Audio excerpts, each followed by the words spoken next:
Compte rendu de la 28e réunion ordinaire du Conseil de ministres. Le président de la République, chef de l'État, son Excellence Félix-Antoine Tshisekedi Tshilombo, a présidé ce vendredi 27 2024 à Mbujimaï, la 28e réunion du Conseil de ministres, la dernière de l'année 2024. 5 points étaient inscrits à l'ordre du jour, à savoir la communication de son Excellence Monsieur le Président de la République, chef de l'État. 2. Points d'information. 3. Approbation d'un relevé des décisions du Conseil de ministres.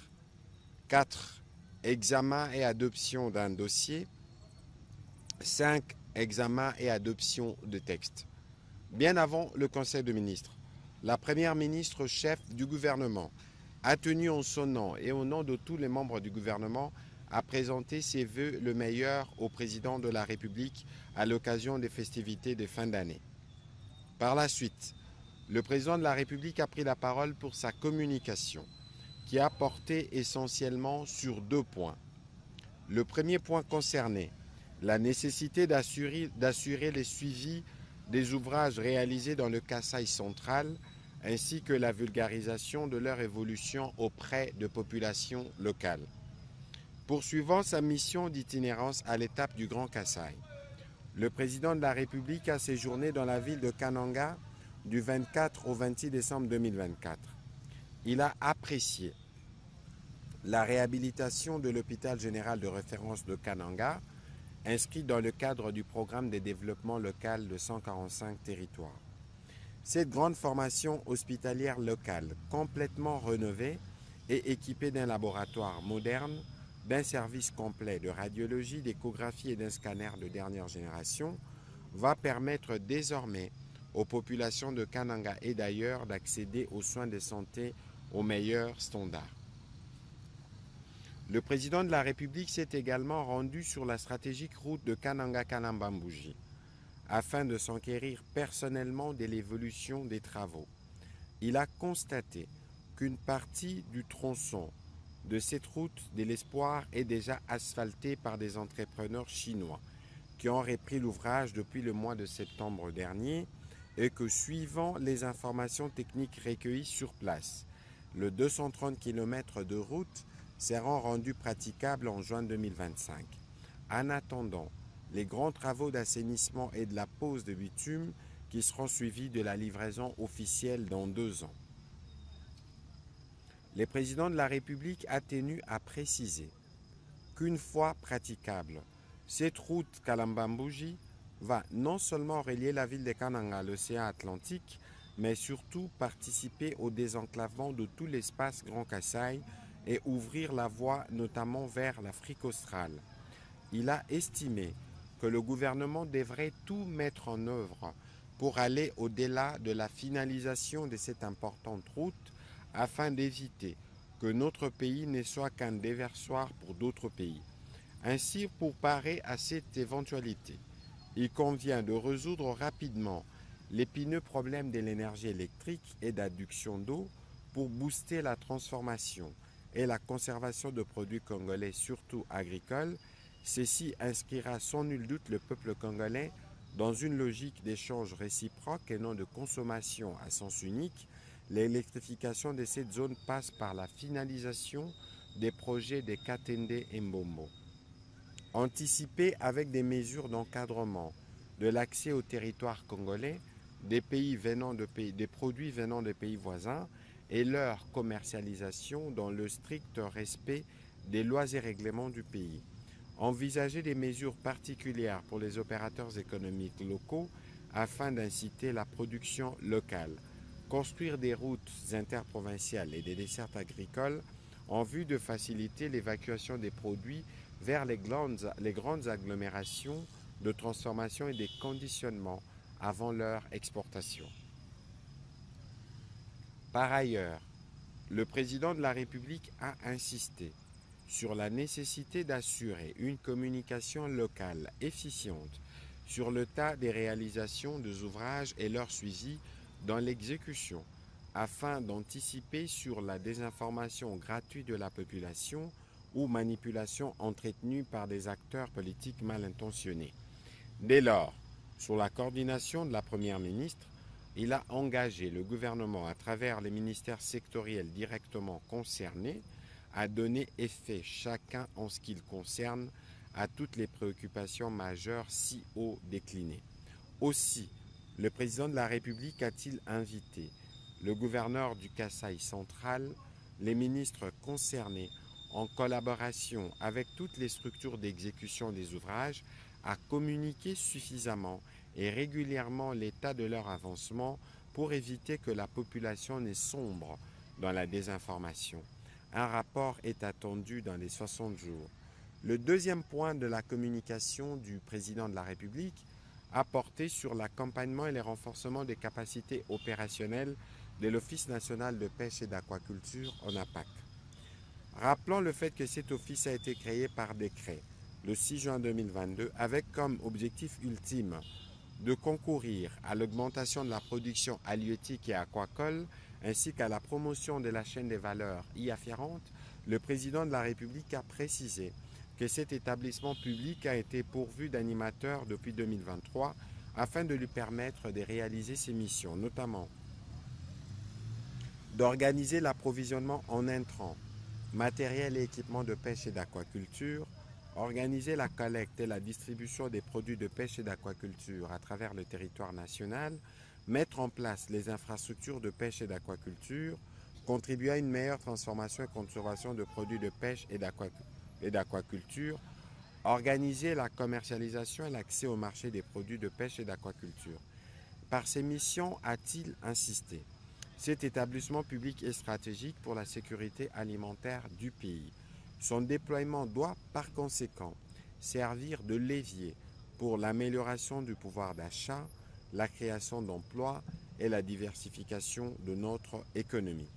Pour renforcer l'efficience dont les gouvernements ont pleinement besoin, s'assurer de la cohérence et ainsi éviter les chevauchements des actions, le président de la République a invité le ministre de la Pêche et de l'Élevage à envisager la prise des mesures concrètes d'accompagnement de l'ONPA pour la bonne gestion des bateaux de pêche commandés par les gouvernements et dont la livraison est imminente.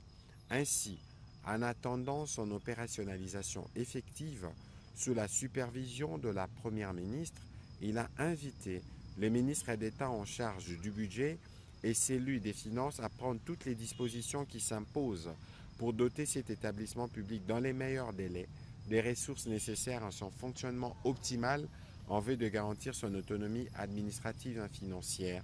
Un rapport est attendu dans le 30 jours.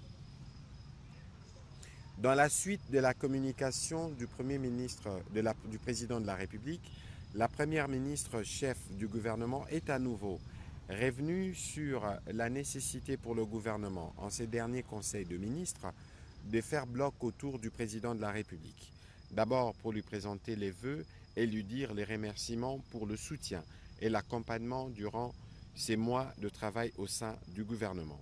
Les discours historiques prononcés par le président de la République le 20 janvier 2024 a clairement établi la vision qui guide le programme d'action du gouvernement qu'elle a l'honneur de mettre en œuvre. Grâce au leadership éclairé du président de la République, notre pays a réalisé d'importantes avancées en 2024 dans différents secteurs essentiels. La Première ministre a tenu également à saluer les membres de son gouvernement pour leur détermination et la solidarité observée depuis l'investiture. L'année 2025 se profile déjà avec son lot de nouveaux enjeux. Elle a appelé tous les membres du gouvernement à redoubler d'efforts et à faire preuve d'innovation et de détermination dans la conduite de leurs portefeuilles respectifs. Sur un autre chapitre, la Première ministre chef du gouvernement est revenue sur la nécessité d'élaborer un programme ambitieux d'assainissement de la ville-province de Kinshasa, de bien planifier et suivre les travaux de réhabilitation de la voirie.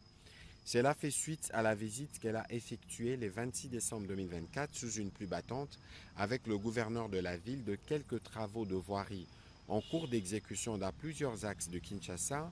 De l'avenue Kulumba à Massina, elle est passée par les avenues Kabassé, les Colonel Ebea, Wileri Kabambar et Dima, Éthiopie dans la commune de Kassavubu, Kisangani dans la commune de Bandalungwa et Pumbu dans la commune de Lagombe. Des travaux sont en cours sur certains acteurs, ce qui est encourageant, mais beaucoup reste encore à faire. Des avenues comme Bokassa, Wangata, Itaga, Kabambare, Kalembelembe, Nyangwe, Kabinda et Dima dans les communes de Kinshasa et Lingwala méritent un traitement urgent pour réhabiliter la fluidité du trafic.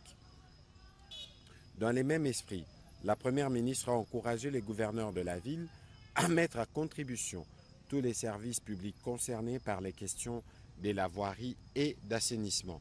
Dans cet état d'esprit, le curage des caniveaux devrait être envisagé sur des sites qui ont été bien identifiés.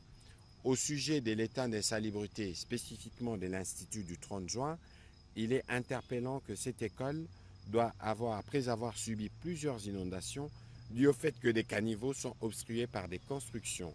Les murs sont rongés par une humidité persistante et il est inadmissible que les enfants étudient dans ces conditions.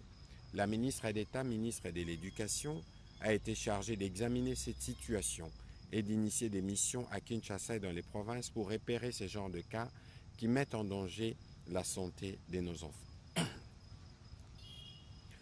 Au deuxième point du Conseil de ministres de ce jour, relatif au point d'information, le vice-premier ministre, ministre de l'Intérieur, a présenté au Conseil les rapports sur l'État et l'administration du territoire. Il a indiqué que l'état d'esprit de la population est demeuré globalement calme et a été principalement marqué par l'accueil favorable de la poursuite des missions d'itinérance du président de la République en province, avec pour effet de communier avec les populations du Congo profond et notamment actuellement celle du Grand Kasaï qui apprécie la proximité et l'écoute du président de la République au regard des préoccupations sur le plan socio-économique et sécuritaire.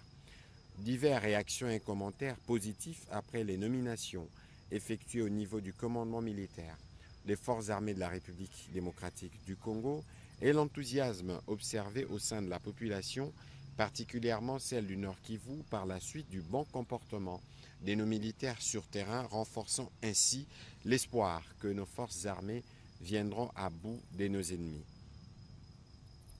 En revenant spécifiquement sur le focus pour les populations du Grand Kasaï, il est revenu sur les suivis et l'exécution de projets initiés par le président de la République, notamment sur les projets de la construction de la route Kalambambouge et du barrage Katende pour la province du Kasaï central, mais aussi que la réhabilitation de l'hôpital de la Mouya ou des efforts pour la relance de la MIBA en province du Kasaï oriental.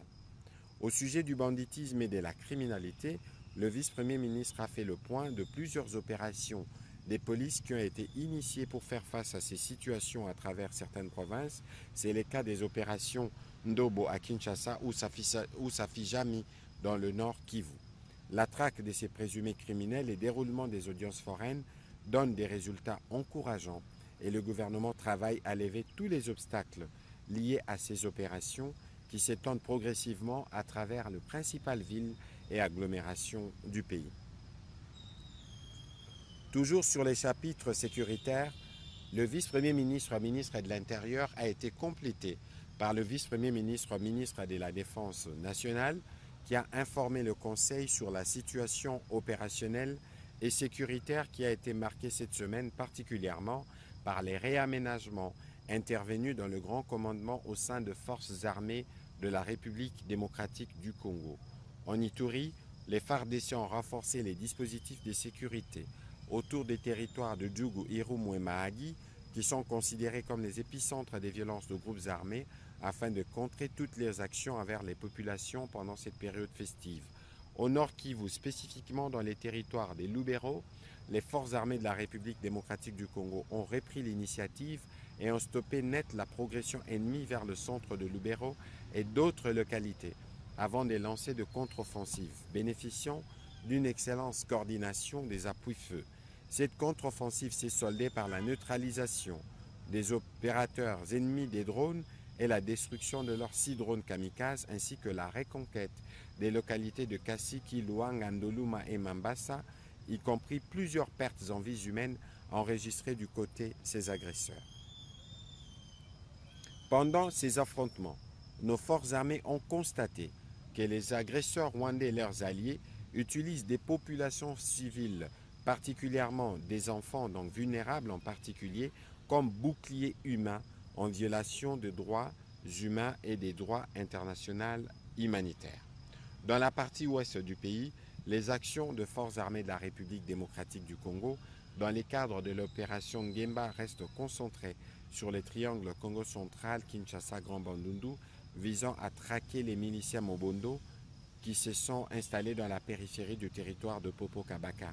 Dans le Grand Katanga, les FARDC ont poursuivi leurs opérations contre ces miliciens dans le cadre de l'opération Usalama, et au sud Kivu, ils mènent des actions contre le groupe armé Turané Makanika qui s'est rapproché de l'aérodrome des Minembwe avec l'intention de contrôler et d'en perturber le trafic.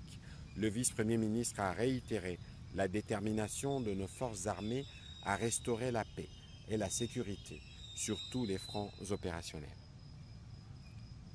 Pour sa part, le ministre de la Santé, Hygiène et Prévention sociale a présenté en cette fin d'année la situation épidémiologique en 3 volets. Il a d'abord présenté la situation épidémiologique liée au Mpox. À ses propos, il a fait savoir que la tendance à la 51e semaine, comparée à la semaine précédente, est marquée par une diminution des cas suspects passant de 750 à 641. Aucun décès n'a été enregistré. S'agissant de la vaccination contre cette épidémie, les cumuls de personnes vaccinées est de 55 266 contre une couverture vaccinale de 28%. Au sujet du choléra, il a signalé la persistance de cette maladie pendant l'année 2024, causant la mort à près de 411 compatriotes pour un cumul total de 30 834 cas identifiés. Il a également fait état de la situation de cette maladie ainsi que celle de la rougeole dans les Kasaï orientales en mettant en exergue les actions des ripostes qui sont menées. Au sujet de la situation qui prévaut dans la zone des Saté de Panzi dans la province du Kwango, les résultats des laboratoires indiquent qu'il s'agit d'un virus de la grippe ainsi qu'une situation de malnutrition et de paludisme due entre autres à l'insuffisance d'équipements et des ressources locales et à la faible couverture de soins dans la zone de santé. Face à cela, le Programme national de nutrition et l'UNICEF sont à pied d'œuvre pendant que tous les cas notifiés sont gratuitement pris en charge à l'hôpital général de référence et au centre secondaire Tsakala Panzi. Le ministre de la Santé a rassuré des mécanismes de prévention et des ripostes mis en œuvre pour endiguer cette situation. Projet des cantines communautaires. Le ministre d'État, ministre de l'Agriculture et Sécurité alimentaire, a quant à lui présenté le projet cantine communautaire initié par le Fonds social de la République démocratique du Congo avec l'appui de son ministère. Ces projets s'associent aux efforts du ministère de l'Économie nationale sur la réduction des prix de produits de première nécessité. Dans sa phase initiale, le projet concerne la ville de Kinshasa avec 84 points de distribution déjà installés dans les 4 districts, plus précisément dans les communes à forte concentration de population à faible revenu, ainsi un premier entrepôt de relais d'une capacité de 20 000 tonnes mise à disposition par l'ONAPAC à la 14e rue Limété a été réhabilité par les fonds sociaux aux normes et standards et 16 000 tonnes de vivres sont en cours d'approvisionnement. Le projet s'étendra sur l'ensemble du territoire national dans le courant de l'année 2025. Affaire République démocratique du Congo contre le Rwanda devant la Cour africaine de droits de l'homme et de peuple. Le ministre de la Justice et garde de Sceaux a fait le point au Conseil de l'affaire RDC contre Rwanda devant la Cour africaine de droits de l'homme et du peuple à Arusha en Tanzanie. À la suite de notre requête en contestation des violations des droits de population civile par les Rwandais dans l'est de la République démocratique du Congo, déposée en septembre 2023, la Cour africaine de droits de l'homme et du peuple vient d'informer le gouvernement qu'elle ouvrira le procès contre le Rwanda le 12 février 2025, bien avant la condamnation du Rwandais par ricochet de son président Paul Kagame pour violation massive de droits de l'homme dans notre pays. L'ouverture de ce procès représente déjà en elle-même une victoire pour notre pays qui met le Rwanda dans une position critique vis-à-vis des organisations de défense des droits de l'homme au niveau international et régional et face aux pays partenaires et autres institutions sensibles sur ces questions. Par ailleurs, le ministre d'État, ministre de la Justice et garde des Sceaux a rappelé que la Cour pénale internationale a déjà réactivé les enquêtes en République démocratique du Congo au sujet des crimes relevant de sa compétence commis par le Rwanda, et la Cour de justice de l'EAC a ouvert en septembre 2024 les procès RDC contre Rwanda pour violation intentionnelle du traité constitutif de cette organisation.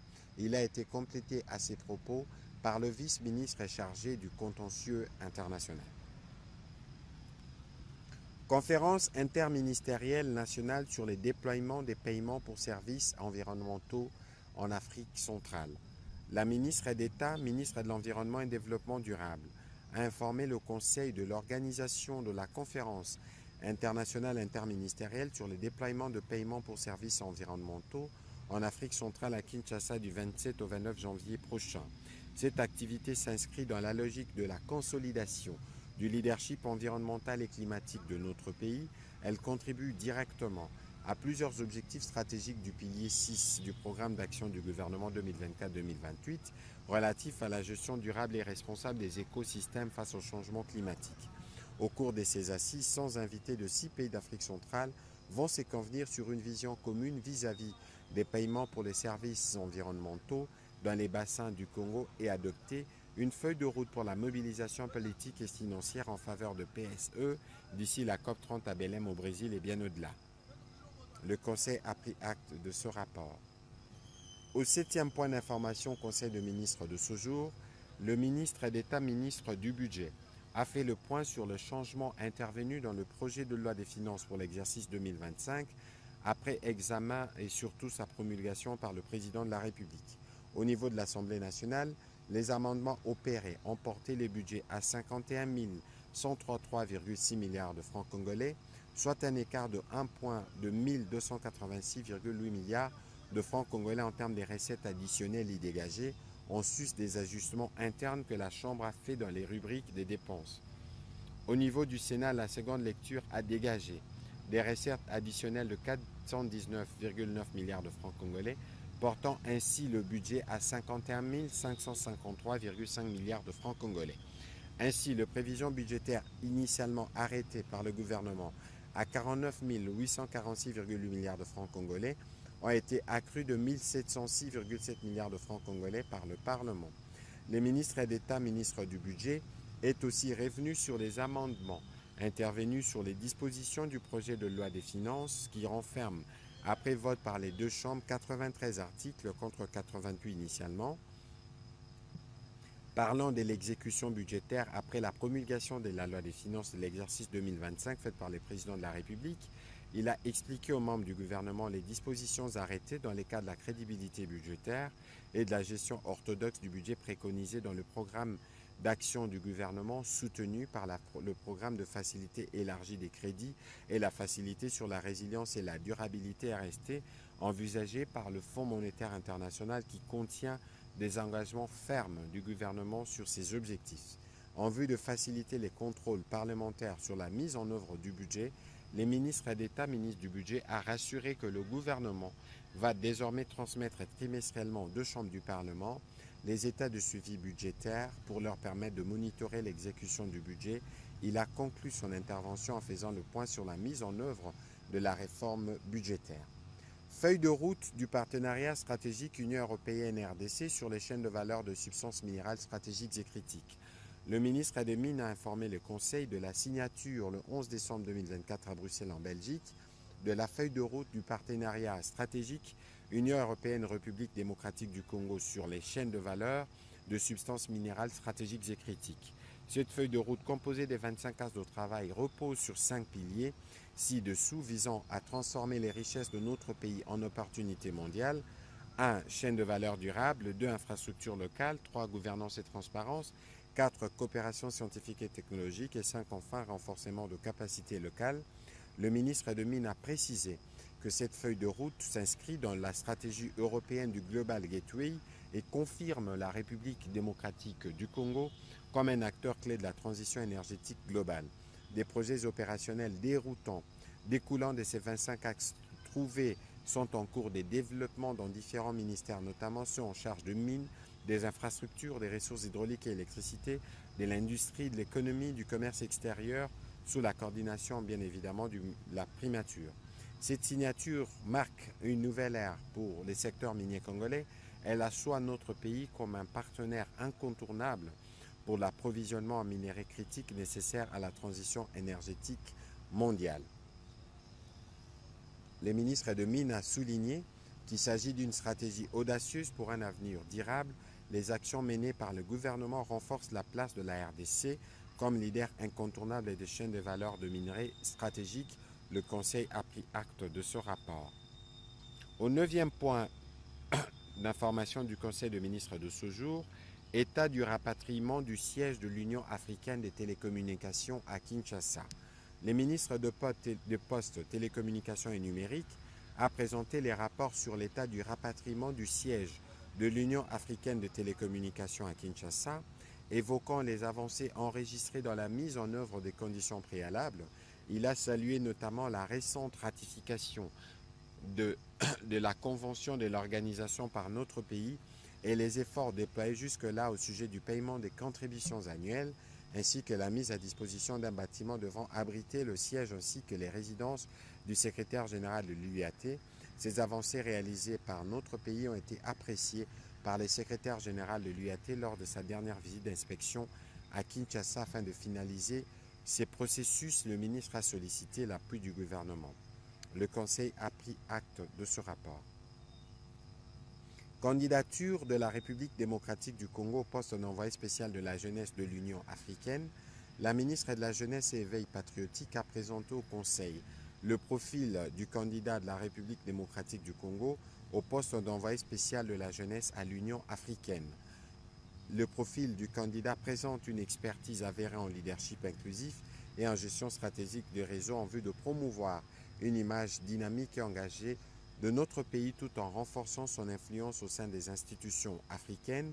Après avoir expliqué les motivations stratégiques de cette candidature, la ministre de la Jeunesse a souligné que le rôle que cet envoyé spécial de la jeunesse pourrait jouer auprès du président en exercice de l'Union africaine, rôle essentiel notamment pour garantir l'implication de jeunes du continent dans les processus décisionnels. Elle a terminé sa présentation en sollicitant l'accompagnement du gouvernement pour la suite du processus. C'est donc une question qui est suivie de près au niveau du gouvernement. Le Conseil a pris acte de cette note d'information. Pour sa part, le ministre de l'Industrie et PME a présenté une note au Conseil portant sur la relance de la filière cotonifère qui permettra à la République démocratique du Congo de produire à nouveau cette matière essentielle dans la production des textiles. Il s'agissait donc de la relance de la société Sotexki. Au 3e chapitre du Conseil des ministres de ce jour, relatif à l'approbation d'un relevé des décisions du Conseil des ministres, les membres du Conseil ont approuvé un relevé des décisions prises lors de la 27e réunion ordinaire du Conseil des ministres tenue le 20 décembre 2024. Au 4e chapitre du Conseil des ministres de ce jour, relatif à l'examen et à l'adoption des dossiers, plan trimestriel d'urgence des gestions de crise et de catastrophes. Le vice-premier ministre, ministre de l'Intérieur, a présenté au Conseil le plan d'urgence des gestions des crises et des catastrophes pour les 3 prochains mois, élaboré à la suite des instructions du président de la République lors de la 25e réunion du Conseil des ministres. D'un côté, ces plans identifient les zones ciblées et les besoins de 12 provinces prioritaires et de l'autre, il définit les actions urgentes par axe en rapport avec la coordination, la prévention et la préparation de la réponse humanitaire ainsi que les relèvements et la résilience. Il est assorti d'un budget global mis en œuvre dont les fonds sont répartis par axe. Le vice-premier ministre a été complété par la ministre des Affaires sociales, Action humanitaire et solidarité nationale. Après débat et délibération, ce dossier a été adopté moyennant des amendements et d'autres ajouts qui viendront des ministères sectoriels concernés. Au dernier chapitre du Conseil des ministres de ce jour, présentation relatif à l'examen et à l'adoption d'un texte, projet d'ordonnance loi, le ministre d'État, ministre de la Justice et garde des Sceaux a soumis au Conseil le projet d'ordonnance loi autorisant la prorogation de l'état de siège dans les provinces de l'Ituri et du Nord Kivu pour une période de 15 jours, prenant cours le 6 janvier 2025. Après débat et délibération, le Conseil a adopté ces projets d'ordonnance-loi. Avant de clôturer la réunion du Conseil de ministres de ce jour, la dernière de l'année 2024, le président de la République a tenu à souhaiter une bonne et heureuse année 2025 à tous les membres du gouvernement ainsi qu'à leurs membres de famille respectives. Commencée à 15h03, la réunion du Conseil des ministres a pris fin à 19h14. Je vous remercie.